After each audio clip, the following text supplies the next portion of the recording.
James when it was said that he used his celebrity as a former NBA player, namely for the Cleveland Cavaliers, to lure unsuspecting players to these rigged games.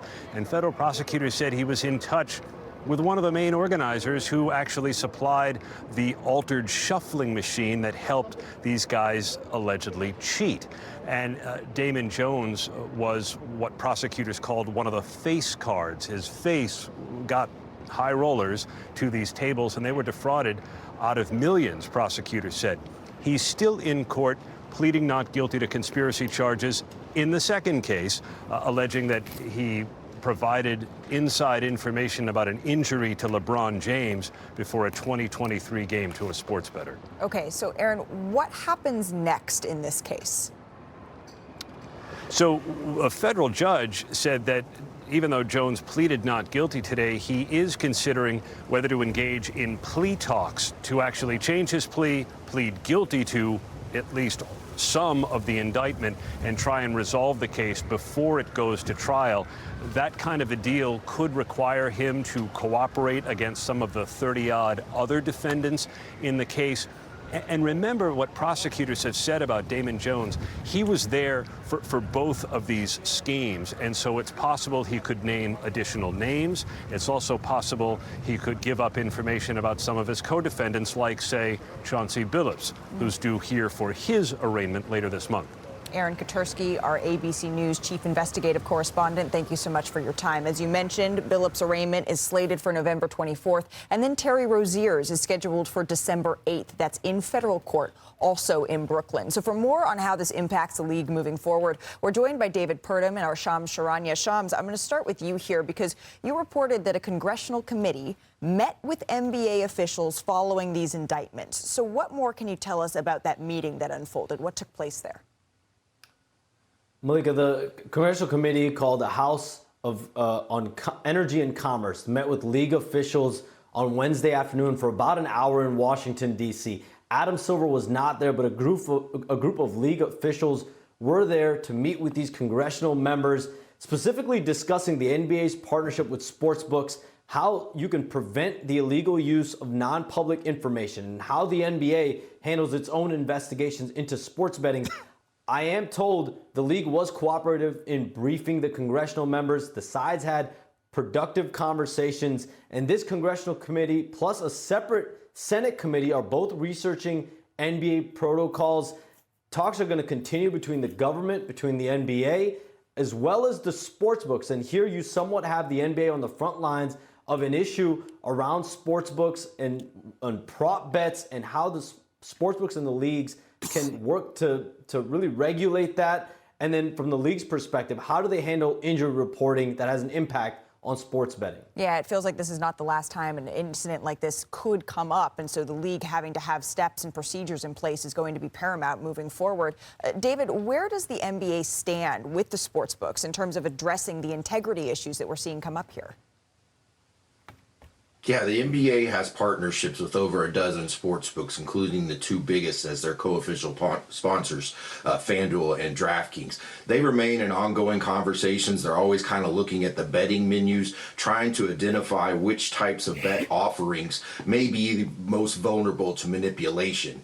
Before the season, they actually asked their sportsbooks to not take any wagers, not offer wagering on will a player miss or make a free throw. They didn't want them taking bets on whether they would commit a foul or whether they would commit a turnover. And just today, the New York State Gaming Commission reached out to the NBA and said, hey, we have this lever in our statutes where the leagues can come to us and say, we're not comfortable with these types of bets. So now we're going to see if the NBA is going to reach back out and execute some of those levers that they have to control the betting menu. Okay, and as they do, we will certainly continue to follow this story as it unfolds. David, thank you so much. Shams, please don't go too far because I want to get to some news that we're following this morning out of Los Angeles. LeBron James, a step closer to making his season debut. Remember, he's been sidelined with sciatica. That's a nerve condition that can affect your back, your glutes, your legs. He's not been traveling with the team since his diagnosis while he recovers. And Shams reported on Wednesday that he's not going to go on the Lakers' 5-game upcoming road trip. But what is the latest that you're hearing here, Shams, on his recovery and his progress? LeBron James has been fully cleared for full contact basketball activities, and the Lakers will be reevaluating him in about 1 to 2 weeks. So, like you just mentioned, Malika, he won't be traveling on the Lakers' 5-game, week-long road trip that starts in Atlanta this weekend. But this now sets the stage for him to progress to 5-on-5 live action, potentially as soon as next week, maybe with the G League South Bay team. He has been doing individual work. I'm told even some one-on-one action recently. But the next step for him is to do 5-on-5. It could come next week or when the Lakers come back from their road trip on November 16th. Then maybe you see him get in with the main team. But the Lakers and LeBron James are still operating that he will be making his season debut at some point here in November, around mid-month. But listen, we're in uncharted territory with a player that's about to turn 41 next month and in year 23. Oh, yeah. 1 to 2 weeks is what you had posted on social media for a reevaluation. So we are inching closer to seeing LeBron James make that historic debut this season. Shams, thank you so very much. I want to bring it inside our Los Angeles studio here with Bobby Marks and Kendrick Perkins. Perk, we're here and we're one step closer to seeing LeBron after what we saw last night. I bet we are. I want to come back, too. After watching the Lakers look like eye candy, yeah, he want to come back. After watching Luka playing the way that he's playing at an MVP level, Austin, Reeves doing his thing, playing at an all-NBA level, when LeBron gets back, it's just going to elevate the Lakers even more. Now, I believe he's going to take a lesser role, right? I believe he's going to become the third option on the team behind the best duo in the league, and Austin Reeves and Luka Doncic. That's what I do believe. I don't know about that. And that's okay. I mean, look, we could debate this another day. Here's why I'm saying this. LeBron James could impact the game in so many areas. Do I think he needs to be the primary ball handler? Absolutely not. But we could see LeBron James at the forward position being a screener, being a roller, right? And being a guy that could play off the ball, a spot-up three-point shooter. His percentages have been up through the roof his last 2 years. So when I say a lesser role, I'm just saying not dominating the ball as we grown accustomed of watching LeBron dominate the ball, because he got two guys that he trusts, Luka and Austin Reeves. I think what's it going to do to the starting lineup? I think that's going to be the biggest question here. Sure. You're probably going to see Marcus Smart likely come off the bench now, who's now been starting. You put LeBron next to Smart. It's basically the same lineup we saw last year. Now you just take Jackson Hayes out and put DeAndre Ayton here. But here's the deal, Perk. If you can acquire a player in November and give up nothing, who's averaged 24, 8, and 8 last year, you could do it, and he will fit in seamlessly here. I think the best thing, Malik, also is that they've had 7 different starting lineups to start this year in 9 games. It's almost a blessing in disguise that he's been out, because it has given J.J. Redick a lot of optionality to kind of mix and match as far as with his roster. You know what else is giving J.J. Redick an opportunity to do? Develop something that the Lakers haven't had in 5 or 6 years, an identity and culture. And now Braun is sitting back and saying, man, you know what? We actually got something. We actually got these guys playing. JJ actually have these guys playing at an elite level. So, again, adding those 24 points, adding those 7.5 to 8 rebounds, that's going to always be there. It might be a dip in the assist because he's going to be more of the receiver more than a quarterback. You're saying take a step back by his standards, not take a step back to necessarily you bring in Luka to alleviate some of the load from LeBron James. Austin Reeves stepping up. It's why his assist numbers and getting to the free throw line is so important. This Los Angeles Lakers team, it's early in the season. Of course, this is going to be, yes, once again, we're talking about the Lakers, but they're giving us something to talk about. Still to come here on NBA. What's up? I was getting up about to wrestle with you a little bit, and I thought, no, I'm good. That would bring back a lot of memories, wouldn't it? Did y'all coordinate this? We got the Oklahoma City Thunder championship jacket, and then we have a Donald Duck jacket? Yeah, there's a lot of coordination. You don't see all the hidden messages there? Well, what do you say we start the show heading to your and my old stomping grounds? Why don't we go to the Pacific Northwest? That's where Shai Gilgeous-Alexander and the undefeated Thunder, they rolled right on into Portland here. We're going to pick this one up, Perk, in the second quarter. The Thunder up a ho-hum 20.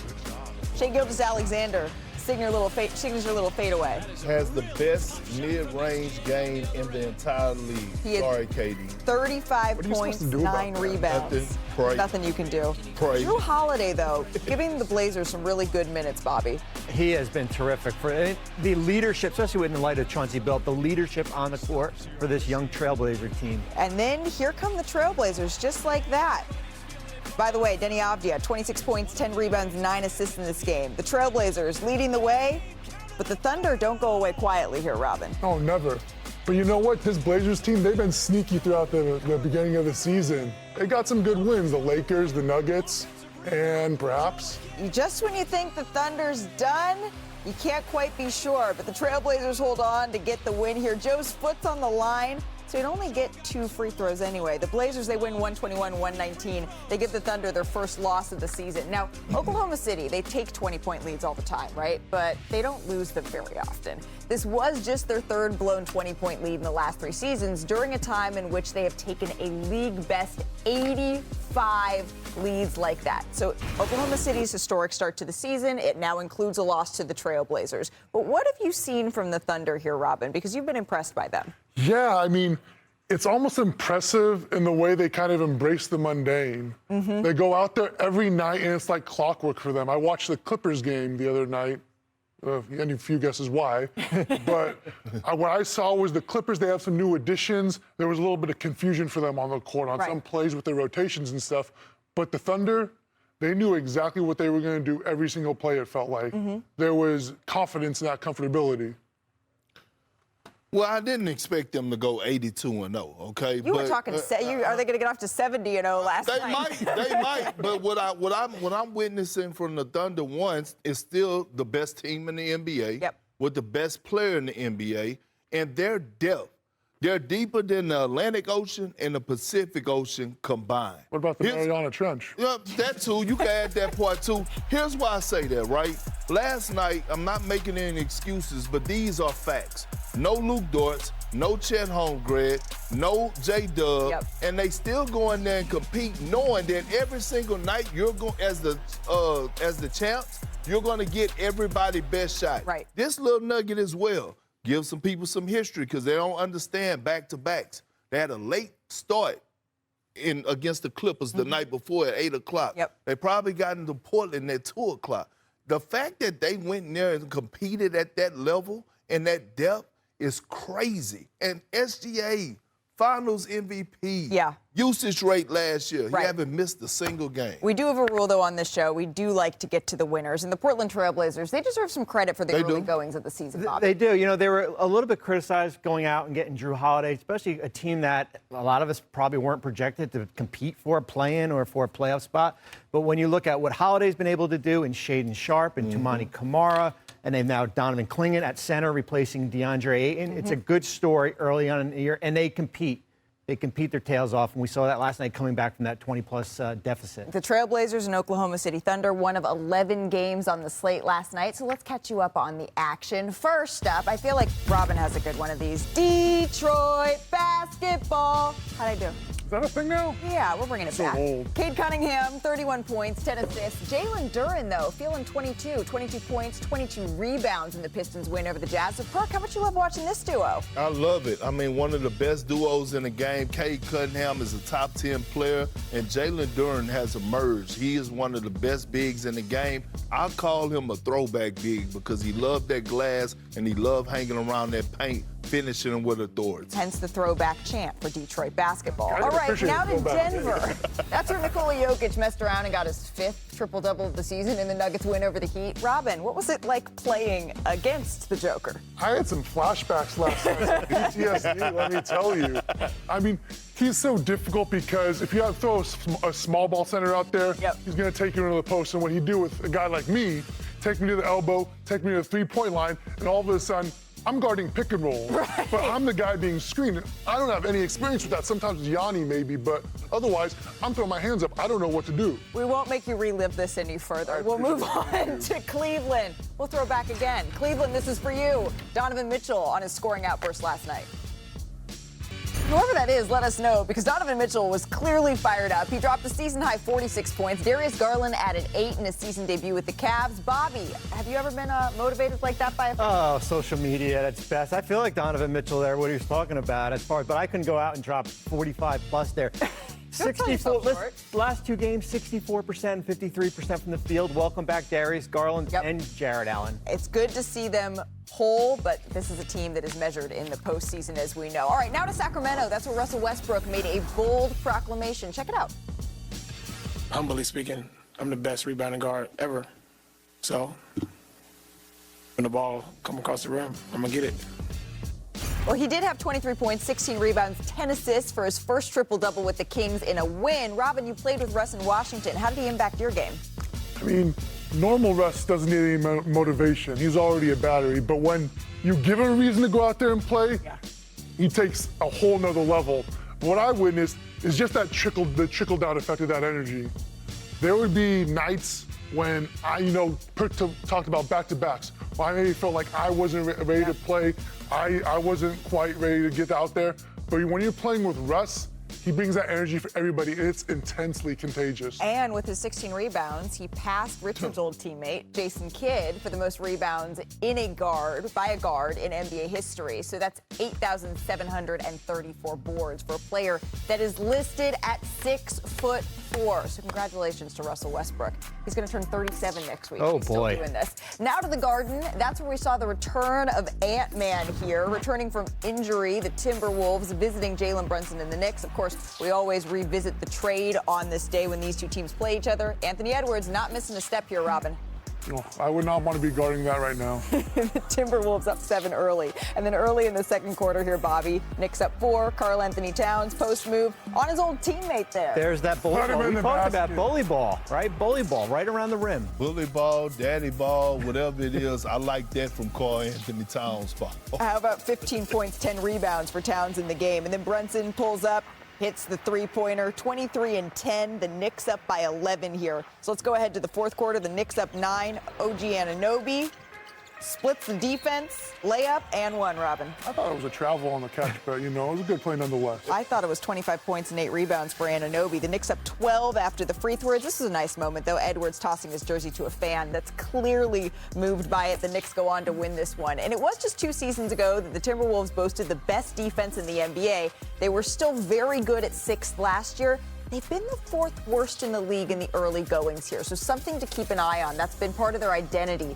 is they've been a defensive stalwart. Let's see if they can get back to that as the season continues. It was undefeated against Wemby as a Maverick, and last night we got our first matchup with Luka versus Wemby, Luka in purple and gold, and here is how it went down. It wasn't the best night for Victor, but we did get a couple of highlights. Here we got a jam. Bronny James made a business decision there. He's going to make highlights by accident. Did you ever have to defend him, Robin? No, I never did. I was on the bench. But I watched Brooke defend him, and that gave me a lot of pleasure.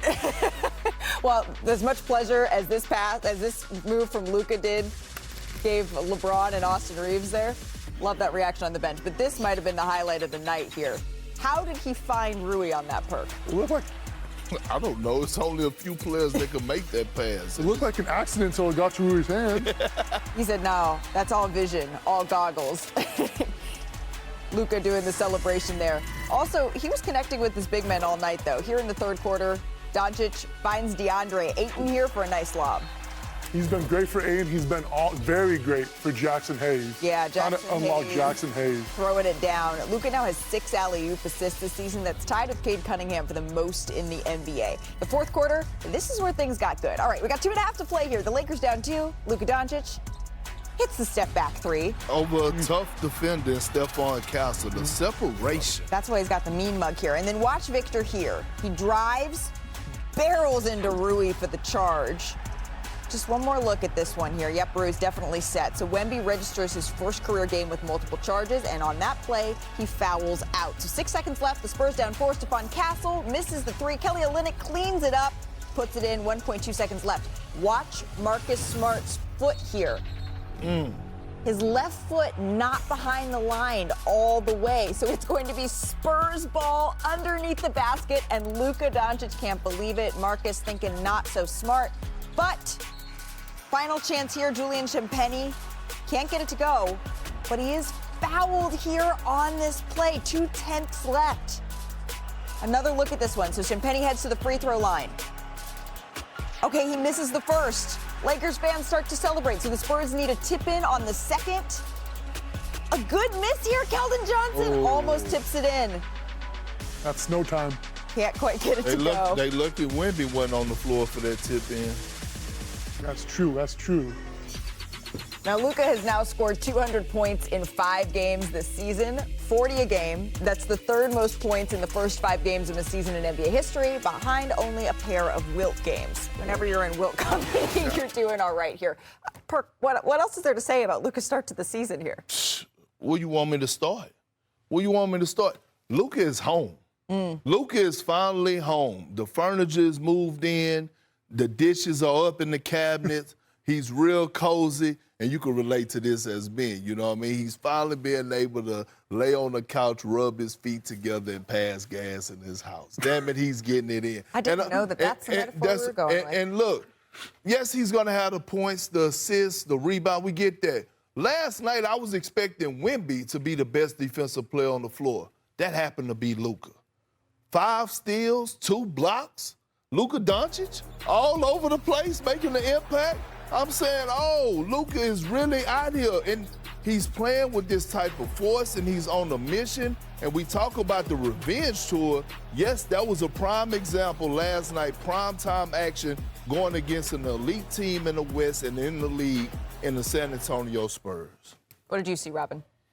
I saw the Lakers. They've been comfortable, and that's what you were talking about. Last season, you could tell Luka wasn't comfortable. Right.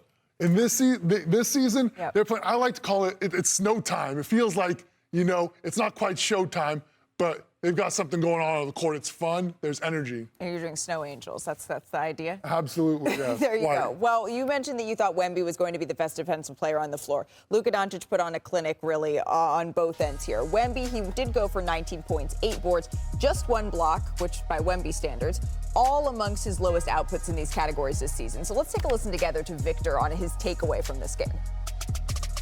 Feels like the game is going fast somehow. Feels like the game has, as we got better as a team, and as all of us got better individually as well, just like the opponents have stepped up in some ways defensively, and I feel in a way that the game feels fast right now. So we're gonna catch up on it, of course, but it's on us to see how quick.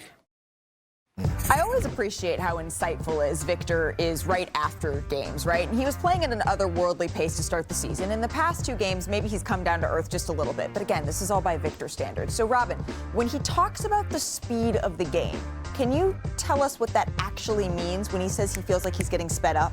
I know that's something that he was talking about with Mitch Johnson at the beginning of the season. They were emphasizing. And appreciate it, Fred. That's my vet. He's still a vet. And what he's talking about, he's got to take his time to survey the floor because he's going to have a whole lot of defenses thrown at him. And the Lakers are throwing, I think they had Marcus Smart, they had a bunch of little guys on him. Right. And what he needs to focus on is finding out where that help is coming from. Right. Because if he draws 2, he's got to get off of it. So what does that actually look like on the floor? Let's take a look here together of what exactly that looks like. So, Robin, this is what you're talking about, right? Mm-hmm. Walk us through it. Marcus Smart's there. He's trying to make him uncomfortable. And the second one, he catches it. You turn face. Young fella's pulled all the way over, and Keldon Johnson is wide open in the middle of the paint. But Wemby hasn't turned to face the basket. Right. And that's something I had to learn to do as a young big. Now, I was never at his usage rate, but just turn around, take a look, and survey the court. See how the defense is playing you. And then what do you see here, Perk? Well, one, look at the fight that Rui's putting up. Yeah. Okay, he forces him off the block. Look, this is part of being great. You're going to attract a whole lot of hands and bodies. So the trap is here. The next step is being able to make guys better. That pass is not it. Now, I will say this. This is what I expected, right? Teams are going to trap them. All great bigs have went through this and had to learn. De'Aaron Fox is going to help him in this category when he returns. I'm very curious. What it seems to me is that when he's saying the game is sped up, doubles are coming at him faster, right? That's what it seems like he's saying. And the worst thing in the world, and Big Robin to tell you this, is that we could battle with bigs up top all day. But when the guard's getting into your legs, that is a big man worst nightmare. So again, it's about putting him in position of where he can't be doubled. You saw Michael Malone. He used to put Jokic at the free throw line. KD started going to the free throw line. So, because it's hard to double at that angle, but you need a point guard out there on the floor. Right. Because Stephon Castle is young to help him and put him in those positions. Just help him get a little bit more organized. Do you feel the same way? I would think that, oh yeah, when you got a smaller guy on you just turn around and shoot over him. It's not that easy. It's not something you're accustomed to. You're used to guarding a big guy, like Perk said, but when you get a guard, it makes you second guess yourself a little bit.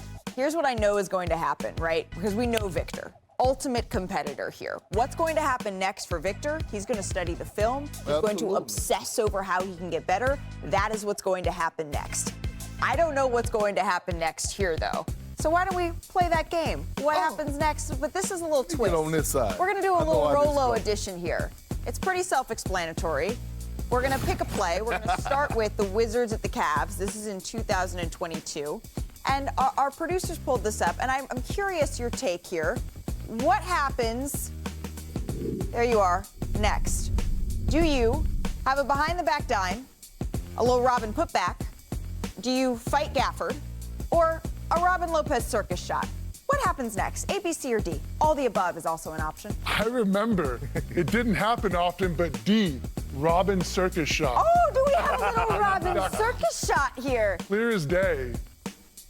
I would say that's a Robin Lopez circus shot. I like the English. Off balance. It should have been an and one, by the way. Thank you. That's Well, what I said. next one, this is for you, Perk. Again? Because actually you were defending Robin on this play.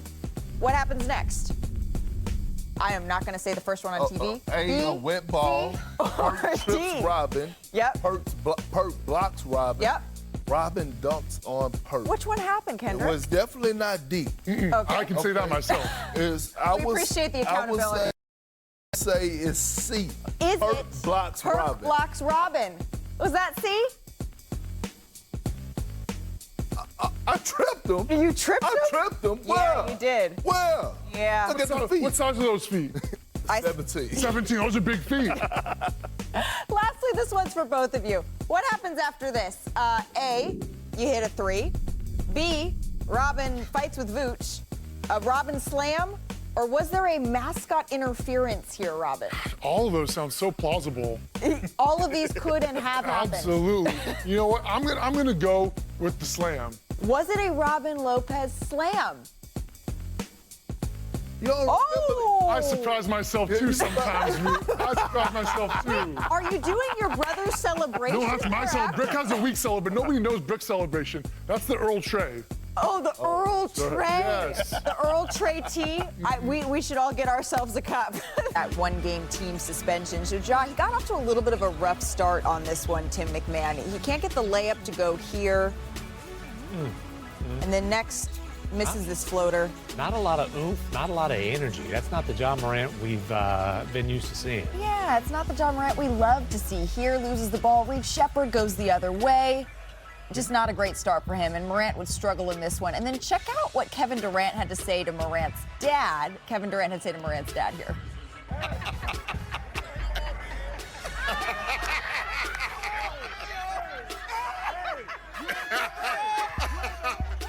So that's making its way through the internet right now. Let's talk about the Rockets. Kevin Durant, a little bounce pass there to Amen Thompson, who steps it in. The Rockets go up 18, and then 2 minutes left in the game. The Rockets up big in this one. Usually, this is easy money, but don't worry, Thompson's there to tip it in. Here's John Morant talking about the last couple of days. Just turn the page. Come in tomorrow, have a good day of practice, watch the film, we go over things we need to correct. Guys speak their mind, coaches speak their mind, and be ready to go for the next game. So right now on ESPN.com, there's a look behind the scenes at everything that has been going on in Memphis over the last couple of days, and two of the authors are with me now, Tim McMahon and Bobby Marks here. Tim, I'm going to start with you. What are the contributing factors? Can we just go back to the beginning of how we got to this contentious couple of days? Well, Zach Kleiman, the general manager of Memphis, took a couple of big risks this summer. One was hiring a coach who, as accomplished as he is in Europe, as intelligent as he is not well known to NBA players, does a lot of very unconventional things. And the risk there is you're not going to be able to get the buy-in from your stars. Clearly, that has been an issue.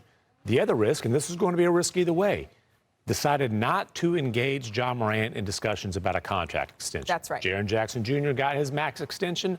Ja Morant got a, let's wait and see.